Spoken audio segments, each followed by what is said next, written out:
Sobat sehat bahagia yang tercinta, video kali ini akan mendiskusikan masalah kegemukan atau dalam bahasa lain disebut obesitas. Kalau kita melihat anak yang gemuk, kesan pertama kita mungkin merasa lucu dan menyenangkan melihatnya. Atau bagi orang dewasa yang berbadan gemuk, bisa melambangkan sebagai lambang kemakmuran misalnya atau penampilan yang mantap. Presiden kita Jokowi yang ramping semula banyak yang meragukan kemampuannya karena penampilannya bagi sebagian orang seperti tidak meyakinkan. Tapi ternyata Badan Kesehatan Dunia atau banyak para pakar yang menyatakan bahwa kegemukan atau obesitas ini bisa dianggap sebagai penyakit. Jadi sekarang di negara kita punya dua masalah yang berhubungan dengan gizi. Ada masalah kekurangan gizi yang bisa berakibat pada kecerdasan otak dan pemendekan tinggi badan atau stunting. Dan juga masalah kelebihan berat badan yang menyebabkan obesitas. Ternyata obesitas di seluruh dunia meningkat hampir 3 kali lipat sejak tahun 1975. Pada tahun 2016 misalnya lebih dari 1,9 miliar orang dewasa 18 tahun ke atas kelebihan berat badan. Dari jumlah tersebut, lebih dari 650 juta mengalami obesitas. Sebagian besar penduduk dunia tinggal di negara-negara di mana kelebihan berat badan dan obesitas membunuh lebih banyak orang daripada yang meninggal disebabkan oleh kekurangan berat badan. 39 juta anak di bawah usia 5 tahun mengalami kelebihan berat badan atau obesitas pada tahun 2020 ini. Lebih dari 340 juta anak dan remaja berusia 5-19 tahun mengalami kelebihan berat badan atau obesitas pada tahun 2016. Apa itu obesitas dan apa kelebihan berat badan? Kegemukan dan obesitas adalah sebagai penumpukan lemak abnormal atau berlebihan yang dapat mengganggu kesehatan.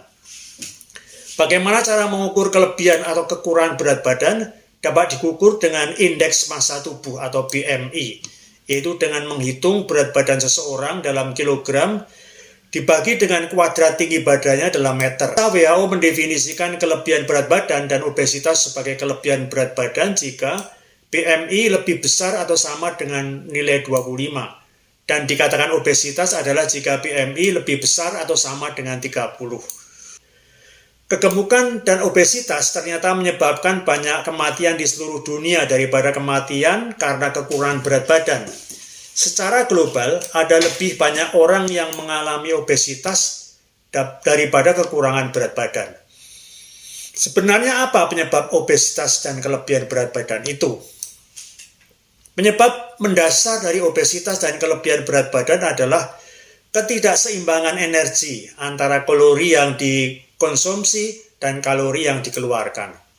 Secara global telah terjadi peningkatan asupan makanan padat energi yang tinggi lemak dan gula, dan penurunan aktivitas fisik karena semakin banyak bentuk pekerjaan yang menetap, misalnya duduk saja di kursi, perubahan moda transportasi, dan peningkatan urbanisasi. Obesitas sekarang sudah menjadi epidemi nyata dan masalah kesehatan masyarakat yang didefinisikan oleh The Obesity Society sebagai penyakit dan tidak hanya mendasari timbulnya penyakit kronis, tetapi juga membuat kondisi yang melemahkan tubuh.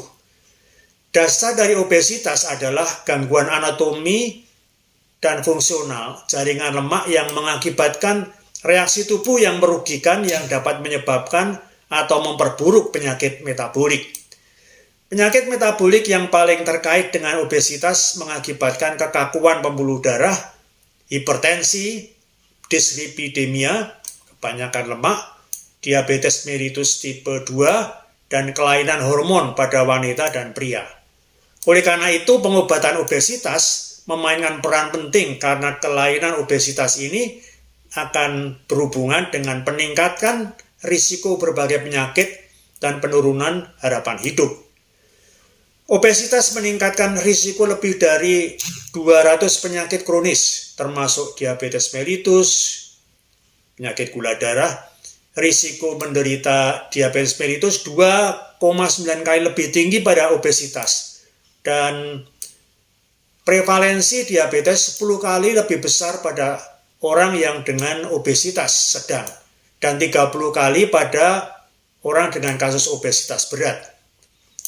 Kelebihan 135% dari berat badan ideal menyebabkan penyakit kardiovaskuler seperti hipertensi.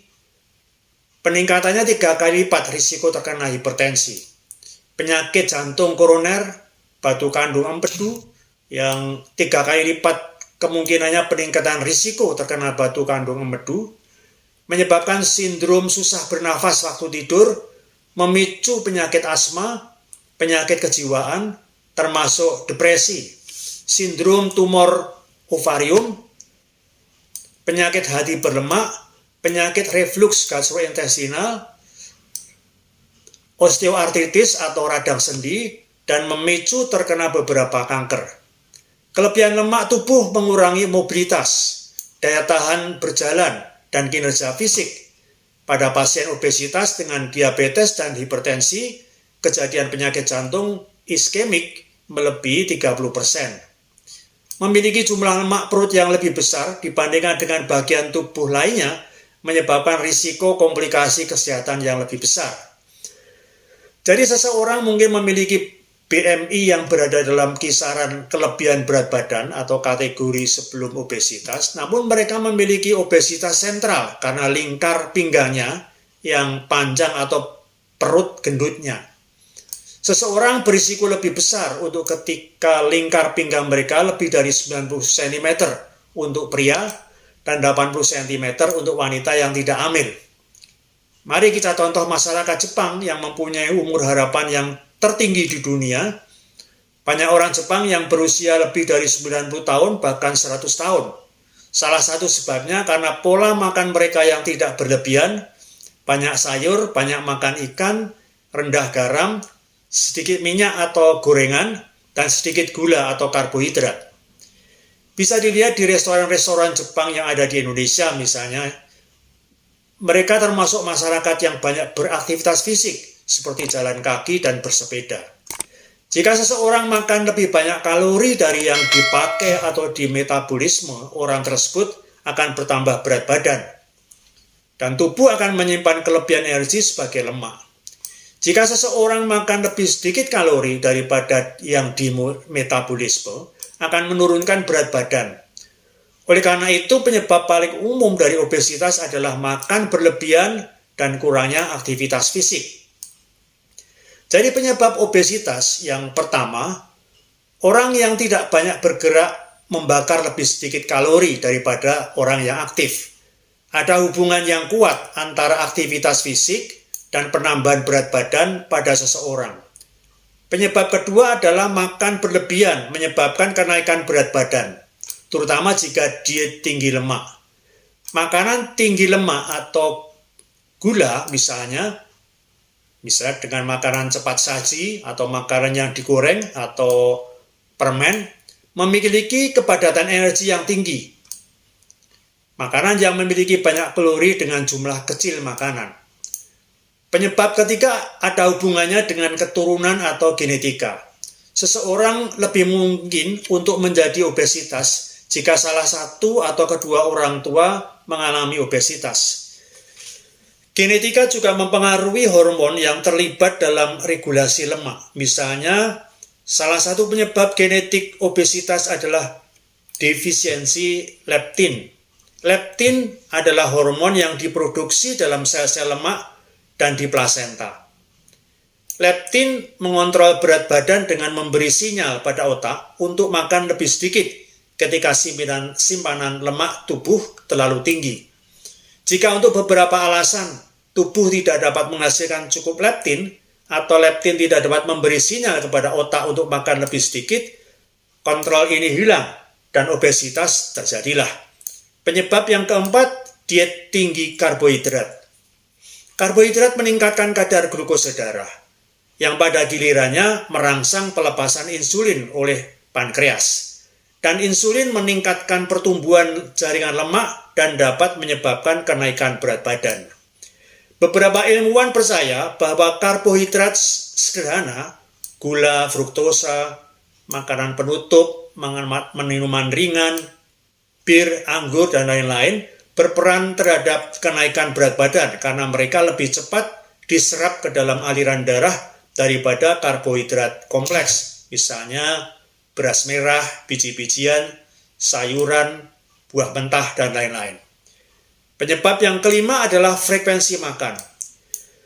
Para ilmuwan telah mengamati bahwa orang yang makan makanan kecil 4 atau 5 sehari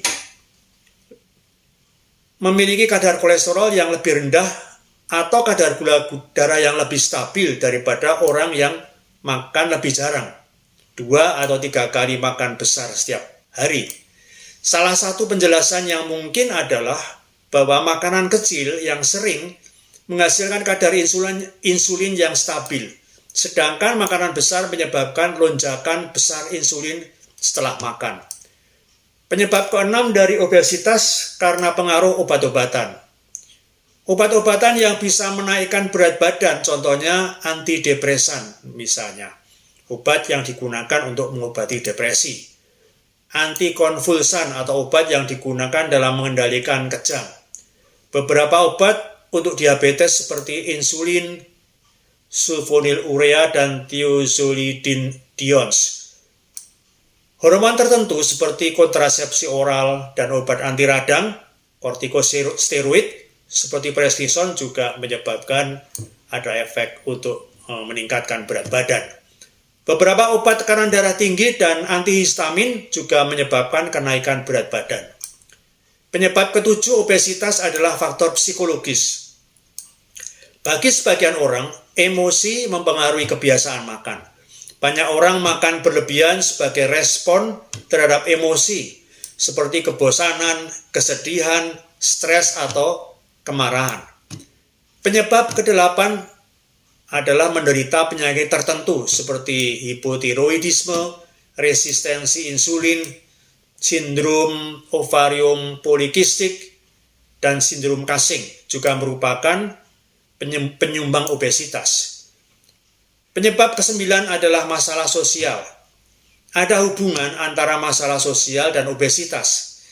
Kekurangan uang untuk membeli makanan sehat atau kurangnya tempat yang aman untuk berjalan atau berolahraga dapat meningkatkan risiko obesitas.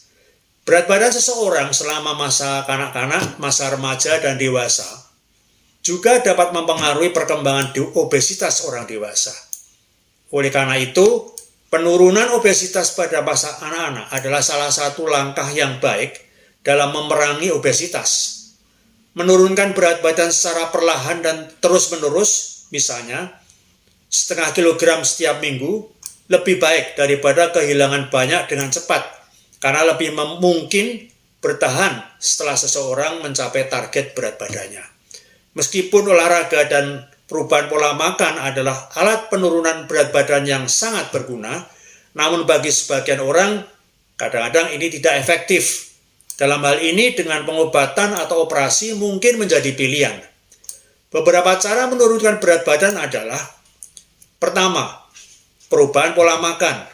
Mengganti makanan yang tinggi lemak dengan lebih banyak buah dan sayuran dapat membantu seseorang menurunkan berat badan. Mengurangi asupan makanan olahan, dan siap pakai yang tinggi gula dan lemak, sambil meningkatkan konsumsi biji-bijian dan makanan berserat tinggi lainnya, seperti buah-buahan, sayuran segar, dan dapat membantu seseorang menurunkan berat badan. Salah satu keuntungan dari diet tinggi serat adalah tubuh terasa kenyang lebih cepat, sehingga tidak tergoda untuk makan lebih banyak. Biji-bijian utuh membantu seseorang merasa kenyang lebih lama, karena melepaskan energinya lebih lambat. Serat dan biji-bijian juga dapat membantu mengurangi risiko sejumlah kondisi yang berhubungan dengan sindrom metabolik, seperti diabetes, tekanan darah tinggi, dan masalah kardiovaskuler atau jantung. Yang kedua, dengan meningkatkan aktivitas fisik. Cara yang baik untuk mulai aktif contohnya adalah berjalan cepat, renang, menggunakan tangga daripada lift, turun dari bus atau kereta di satu perhentian lebih awal dan berjalan di sisa perjalanan, misalnya. Melakukan tugas seperti berkebun, pekerjaan rumah tangga, itu disarankan. Disarankan juga melakukan 60-90 menit aktivitas yang cukup intens hampir setiap hari dalam seminggu. Seseorang yang tidak terbiasa berolahraga tidak boleh memulai dengan aktivitas yang terlalu berat, karena dapat menimbulkan risiko kesehatan. Obesitas bisa diterapi dengan obat penurun berat badan. Obat tertentu bisa membantu seseorang menurunkan berat badan. Namun, biasanya hanya dilakukan jika perubahan pola makan dan olahraga tidak menghasilkan penurunan berat badan dan kondisi obesitas seseorang menimbulkan risiko yang buruk bagi kesehatannya. Obesitas juga bisa dikurangi dengan pembedahan, seperti operasi pengangkatan jaringan lemak di bawah kulit atau operasi untuk penurunan berat badan yang disebut bariatrik, yaitu pengangkatan atau pengubahan bagian perut atau usus kecil seseorang sehingga mereka tidak mengkonsumsi makanan atau menyerap kalori sebanyak sebelumnya. Ini dapat membantu seseorang untuk menurunkan berat badan dan juga mengurangi risiko tekanan darah tinggi, diabetes, dan penyakit lain dari sindrom metabolik yang dapat terjadi dengan obesitas. Apapun caranya, Anda yang sekarang mengalami obesitas perlu punya niat yang keras dan berusaha dengan gigih dan telaten dan tidak mudah putus asa untuk menurunkan berat badan Anda. Dengan menurunkan berat badan, maka penampilan dan kesehatan Anda akan menjadi lebih baik. Selamat mencoba.